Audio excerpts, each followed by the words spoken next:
በስመ አብ ወወልድ ወመንፈስ ቅዱስ አሐዱ አምላክ አሜን። የጌታችንና የመድኃኒታችን የኢየሱስ ክርስቶስ ቤተሰቦች፣ የእመቤታችን የቅድስተ ቅዱሳን የድንግል ማርያም ወዳጆች እንደምን ከረማችሁ? እግዚአብሔር በረድኤት ጠብቆ ይህችን ታህል ዕድሜ ጨምሮልን ለዚህ ሰዓትና ለዚህ ደቂቃ ለዚህ ጊዜም እንድንበቃ ስለፈቀደልን ክብር ምስጋና ለእርሱ ይሁን። እንግዲህ ዛሬ አብይ ጾም ላይ ነው ያለነው። ብዙ ሳምንታት አልፈዋል። አሁን ከመጋቢት 28 ጀምሮ እስከ ሚያዝያ 4 ድረስ ኒቆዲሞስ በመባል የሚታወቅ ሳምንት ነው። በቤተ ክርስቲያናችን በቅዱስ ያሬድ የዜማ ስልት ኒቆዲሞስ ተብሏል ይሄ ሳምንት እና ይሄ ኒቆዲሞስ የሚገኘው በዮሐንስ ወንጌል በምዕራፍ 3 ከቁጥር 1 ላይ ነው ታሪኩን የምናገኘው። እንዲህ ይላል ታሪኩ። ከፈሪሳውያን ወገን የአይሁድ አለቃ የሆነ ኒቆዲሞስ የተባለ አንድ ሰው ነበረ።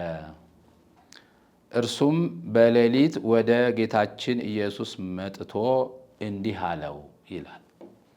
እንግዲህ ኒቆዲሞስ ወደ ጌታችን ወደ መድኃኒታችን ወደ ኢየሱስ ክርስቶስ በሌሊት መጣ ነው። በሌሊት የመጣበትን በዝርዝር እናየዋለን። እንግዲህ ኒቆዲሞስ ማን ነው ስንል ኒቆዲሞስ ከፈሪሳውያን ወገን የሆነ የአይሁድ አለቃ፣ በአይሁድ ዘንድ አለቃ ነው ማለት ባለስልጣን ነው። ባለስልጣን ብቻ አይደለም፣ ባለጸጋም ነው። ባለጸጋም ብቻ አይደለም፣ መምህርም ነው።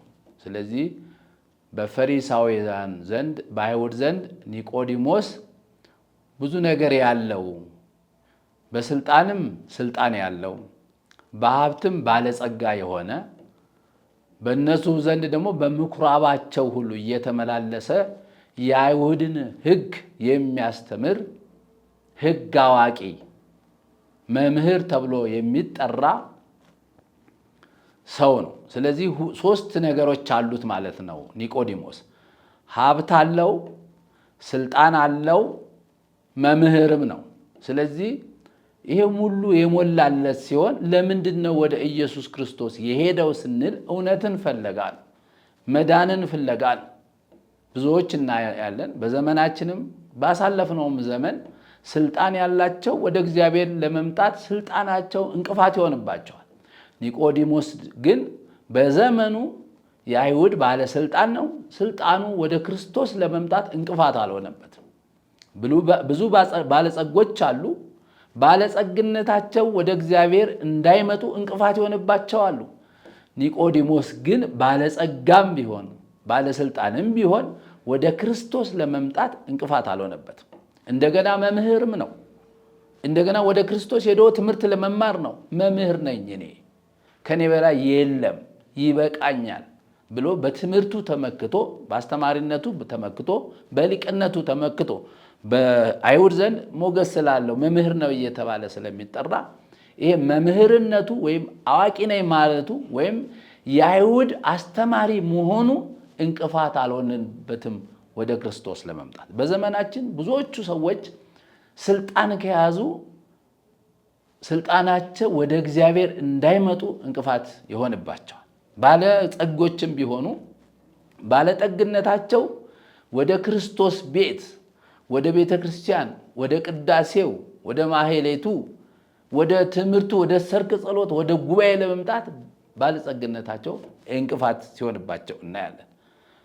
ብዙም ያወቁ መምህራን የሚባሉ ሊቅ ነን የሚሉም ከኛ በላይ የለም በሚል ስሜት ወደ ክርስቶስ ወደ ቤተ ክርስቲያን እንዳይመጡ እንቅፋት የሚሆንባቸው አሉ። እነዚህ 3 ነገሮች የተደላደሉለት የተሟላለት ሰው ኒቆዲሞስ ምን ጎደለኝ ብሎ ነው ወደ ክርስቶስ የሚሄደው? ለመዳን ብሎ ነው። ሕይወት ለማግኘት ብሎ ወደ ክርስቶስ ማታ ለመማር መጣ ይላል። ከመጣ በኋላ የተናገረውን ነገር ከመናገር ለምንድን ነው ማታ የመጣው ኒቆዲሞስ? ለምን ቀን ጉባኤ በሚዘረጋበት ጊዜ ጌታችን ኢየሱስ ክርስቶስ ከደቀ መዛሙርቱ ጋር ሆኖ ወይም ከሚከተሉ ሰዎች ጋር ሆኖ ለምን አልተማረም ብንል እንግዲህ ኒቆዲሞስ በቀን ከክርስቶስ ጉባኤ አልዋለም። ነገር ግን የክርስቶስን ትምህርት የእጁን ታምራት ይሰማል። በዜና ዕውር ማብራቱን፣ ጎባታ ማቅናቱን፣ ሽባ መተርተሩን እነዚህን ታምራቶች ሁሉ ከጉባኤው ተካፍለው ከሚመጡት ሰዎች ዜናውን ይሰማል። ስለዚህ ኒቆዲሞስ አውቋል ማለት ነው። በሚሰራው ታምራት ከእግዚአብሔር የተላከና እግዚአብሔር መሆኑን አምኗል። ግን በቀን ያልዋለበት ወደ ጉባኤው ያልሄደበት ከክርስቶስ እግር በቀን ያልተማረበት ምክንያት አንደኛ የአይሁድ አለቃ ነውና በቀን ቢሄድ የአይሁድ መምህር ነውና በቀን ቢሄድ መምህር ነኝ ይል የለም ወይ? መምህር ሳይሆን ነው እንደ መምህር በሉኝ እያለ በእኛ ላይ በምኩራባችን ላይ የሚያስተምረው? እንዴት እሱ ሊማር ይሄዳል ከሱ ዘንድ ብለው ይነቅፉታል። አንደኛ ይሄ ነው። ሁለተኛ ደግሞ በምኩራባቸው ስለ ኢየሱስ ክርስቶስ የወሰኑት አለ።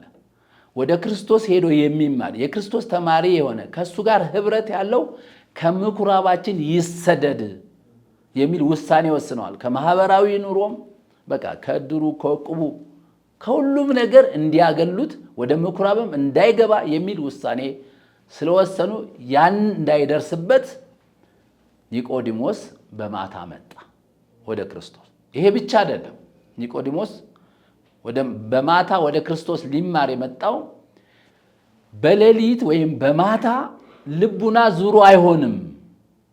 ልቡና ይከተታል። ልቡና ወዴትም አይሄድም። ስለዚህ ለትምህርት ይመቻል ማለት ነው። ይሰበሰባል። ልቡና አይዘራም። እዛም አያስብም። ክትት ብሎ ትምህርት ይከታተላልና ትምህርት ለአእምሮም ለልቡናም በሌሊት መማር ጥሩ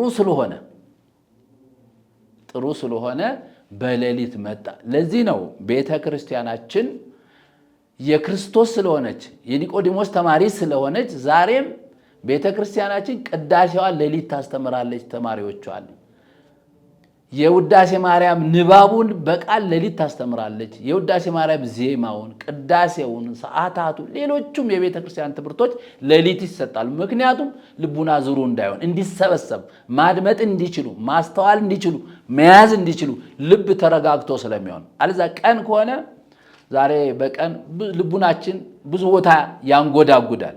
ቅዳሴ ላይ ሆነን እንኳን ልቡናችን ሌላ ቦታ እየሆነ ተቸግረናል። በቀን ከሆነ ስልኩም አያስቀምጥም፣ ስልኩም አያሰማም። አሁን ጊዜው ደግሞ እንደውም አንዳንዶቹ ቅዳሴ ላይ ሆኑ ሁሉ ስልክ እያነሱ ቅዳሴ ላይ ነኝ የሚሉ አሉ። ልባቸው እንግዲህ ዙሩ ሆኗል፣ ከቅዳሴው ተለይቷል፣ ከክርስቶስ ህብረት ወይም ከቅዳሴው ህብረት ወጥተዋል ማለት ነው። ይሄ እንዳይሆን ቀን ዝሩ ስለሚሆን ልቡናችን፣ ሌሊት ግን ስብስብ ስለሚል ክትት ስለሚል ማድመጥ ስለሚችል ልቡና ሲያደምጥ ነውና ሁሉ የሚያዘው። ዛሬም ቤተ ክርስቲያናችን የክርስቶስ ስለሆነች ቅዳሴዋን፣ ውዳሴዋን፣ ሰዓታቷን፣ ሌሎቹንም ትምህርት ሌሊት ትሰጣለች። ስለዚህ ኒቆዲሞስ ልቡ ዝሩ እንዳይሆን፣ ሌላ ሐሳብ እንዳይገባበት ክትት ብሎ በአንድ ልብ ለመስማት ሌሊት ወደ ክርስቶስ ሄደ ማለት ነው። ከሄደ በኋላ እንዲህ ብሎታል ጌታችን ኢየሱስ ክርስቶስን፣ መምህር ሆይ ልታስተምር ከእግዚአብሔር ዘንድ እንደመጣህ እናውቃለን። ይሄ ነበር የኒቆዲሞስ ንግግር። መምህር ሆይ ልታስተምር ከእግዚአብሔር ዘንድ እንደመጣህ እናውቃለን። እግዚአብሔር ከእርሱ ጋር ከሆነ በቀር አንተ የምታደርገውን ይህን ታምር ሊያደርግ የሚችል የለምና ይላል። እንደደረሰ ክርስቶስን ሲያየው ከክርስቶስ ዘንድ ሲቀርብ ኒቆዲሞስ እንዲህ አለ፣ መምህር ሆይ አንተ ከእግዚአብሔር ታዘ እንደመጣ እናውቃለን። አንተ የምታደርጋቸው ሁሉ እግዚአብሔር ከእርሱ ጋር ከሆነ ሰው በቀር ሊያደርገው የሚችል የለም አለው። አሁን ይሄ የኒቆዲሞስ ንግግር ነው። ምን ፈልገው ነው ይላሉ አባቶች። ይህን በመናገሩ ኢየሱስ ክርስቶስ ከእግዚአብሔር ዘንድ ተልኮ እንደመጣ መናገሩ በክርስቶስ ዘንድ ያስመሰግነዋል ብሎ አስቦ ነው። አንተ ልክ ነህ፣ እውነት ነው፣ ከእግዚአብሔር ዘንድ ተልኬን የመጣሁት አላለው። ያልጠበቀውን መልስ ነው የሰጠው። አንዳንዴ እኛም ወደ እግዚአብሔር ቀርበን የምንለምነው እግዚአብሔር የማይጠቅመን የማይረባን መሆኑን ስለሚያውቅ የሚነግረን የሚመልስልን ሌላ ነው። አሁን ኒቆዲሞስ ያለው አንተ ከእግዚአብሔር ዘንድ ታዘህ ተልከህ የመጣህ መምህር እንደሆነ እናውቃለን። ይኸውም እግዚአብሔር ከእርሱ ጋር ከሆነ በቀር የምትሰራው ታምራት፣ ዓይን ማብራትህ፣ ጎባጣ ማቅናትህ፣ ሽባ መተርተርህ፣ ሙት ማስነሳትህ ይሄ ከሰው ዘንድ የሚሆን አይደለም፣ ከእግዚአብሔር ዘንድ ከሆነ ሰው በቀር አያደርገውም ሌላው አለ። ኢየሱስ ክርስቶስ ደግሞ ይሄን ሲናገረው ሌላ ነው የመለሰለት። አሁን ኒቆዲሞስ የጠበቀው የክርስቶስን መልስ አይደለም። ስለዚህ አንዳንዴ እኛ እግዚአብሔርን ስንጠይቅ እግዚአብሔር የሚረባንን የሚጠቅመንን የሚበጀንን ነው የሚነግረን። አሁን ኒቆዲሞስ ያለው ሌላ ነው። ክርስቶስ የሚበጀውን ነገር ነገረው እንዲህ ብሎ እውነት እውነት እልሃለሁ ዳግመኛ ያልተወለደ ሰው የእግዚአብሔርን መንግሥት ለማየት አይችልም አለ። አይገናኝም ከኒቆዲሞስ ንግግርና የክርስቶስ መልስ። የክርስቶስ መልስ ለኒቆዲሞስ የሚጠቅመውን የሚረባውን የሚበጀውን ወደ እግዚአብሔር መንግሥት የሚያስገባውን ነገር ነው። ሰው እውነት እውነት እልሃለሁ ዳግመኛ ሰው ካልተወለደ የእግዚአብሔርን መንግሥት ለማየት አይችልም፣ ወደ እግዚአብሔር መንግሥት መግባት አይቻለውም አለው። የዚህ ጊዜ ኒቆዲሞስ የሚመልሰውን መልስ እናያለን። ካልተወለደ ነው ያለው። መወለጃውን ግን አልነገረውም። መወለዱን ነግሮታል። ከምን እንደሚወለድ ስላልነገረው ጥያቄው ወይም የክርስቶስ ንግግር ስለከበደው ኒቆዲሞስ እንዲህ ብሎ ይመልሳል። ሰው ከሸመገለ በኋላ ዳግመኛ መወለድ እንደምን ይችላል አለ። ሰው ከሸመገለ በኋላ ዳግመኛ እንደምን መወለድ ይችላል? ዳግመኛ ይወለድ ዘንድ ወደ እናቱ ማኅፀን ተመልሶ መግባት ይችላልን አለ። አሁን ከብዶታል። ሰው ከሸመገለ በኋላ ካረጀ በኋላ አካሉ ከጠነከረ በኋላ ከገዘፈ በኋላ እንዴት ወደ አባቱ አብራክ ወደ እናቱ ማኅፀን ተመልሶ ገብቶ እንዴት መወለድ ይችላል አለና ጠየቀው። ምክንያቱም ካልተወለደ የሚል ብቻ ስለነገረው ማለት ነው። አሁንም እንደከበደው አውቆ ጌታችን ኢየሱስ ክርስቶስ እንዳልገባው የሚለው ነገር እንዳልገባው አውቆ እውነት እውነት እልሃለሁ ዳግመኛ ከውሃና ከመንፈስ ቅዱስ ያልተወለደ ሰው ወደ እግዚአብሔር መንግሥት ሊገባ አይችልም ማለት። እንግዲህ ኒቆዲሞስ የተናገረው ንግግር አምኖም ነው ይላሉ አባቶቻችን። በሁለት ነገር ነው የሚፈታው።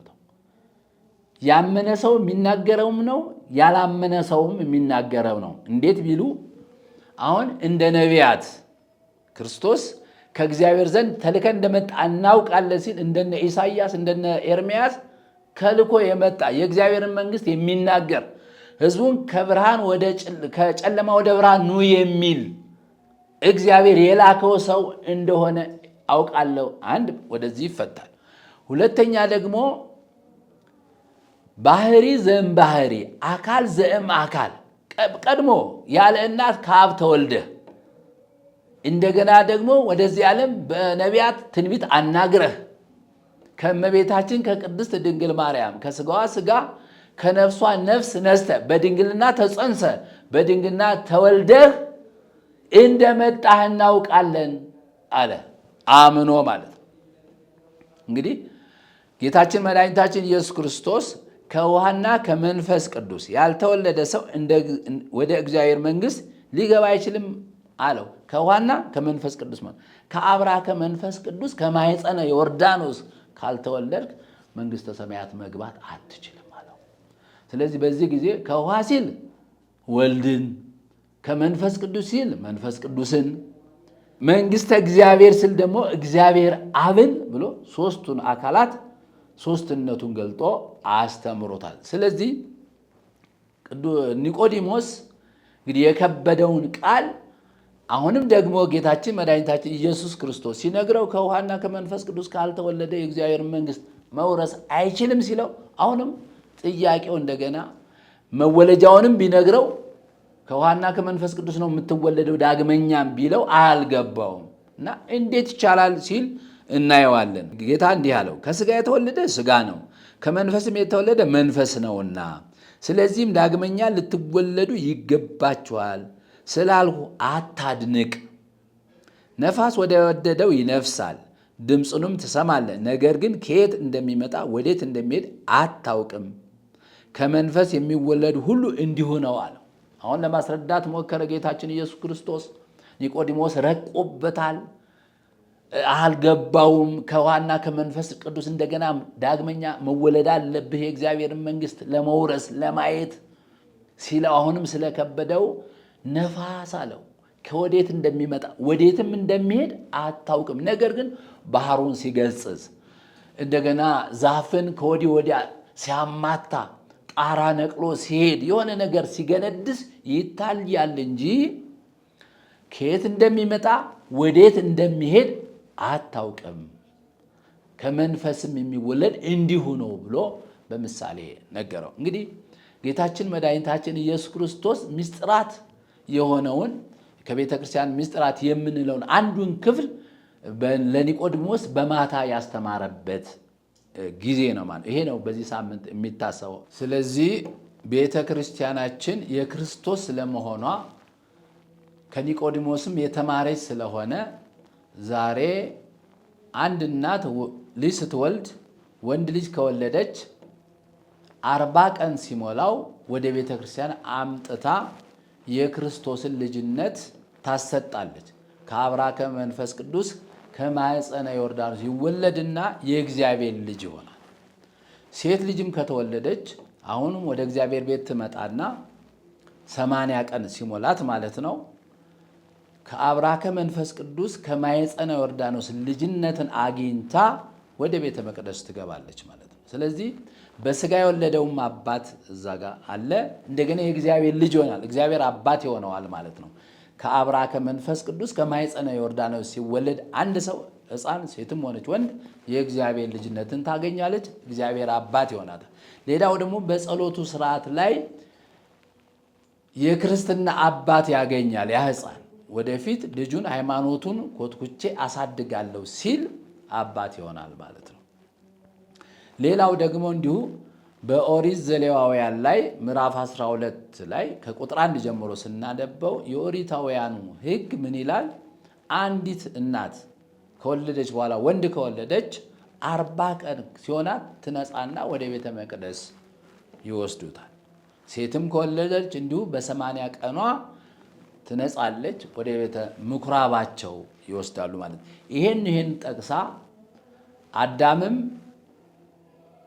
በተፈጠረ ከ40 ቀን በኋላ ወደ ገነት ገብቷልና ሔዋንም እንዲሁ ከተፈጠረች ከ80 ቀን በኋላ ወደ ገነት ገብታለችና ይህንን በማመሳጠር ዛሬም ቤተ ክርስቲያናችን የክርስቶስ ስለሆነች ኒቆዲሞሳዊ እንደሆነች ለማመልከት ሕፃናቱን በ40ና በ80 ቀን የእግዚአብሔርን ልጅነት እያሰጠች አባት እግዚአብሔር እንዲሆናቸው እነሱም ልጆች እንዲሆኑ ታደርጋለች ማለት ነው። ስለዚህ እግዚአብሔር ኒቆዲሞስን ሲያስተምረው ኒቆዲሞስ ስለዚህ ስለ ዳግም መወለድ ከተማረ በኋላ አልቀረም።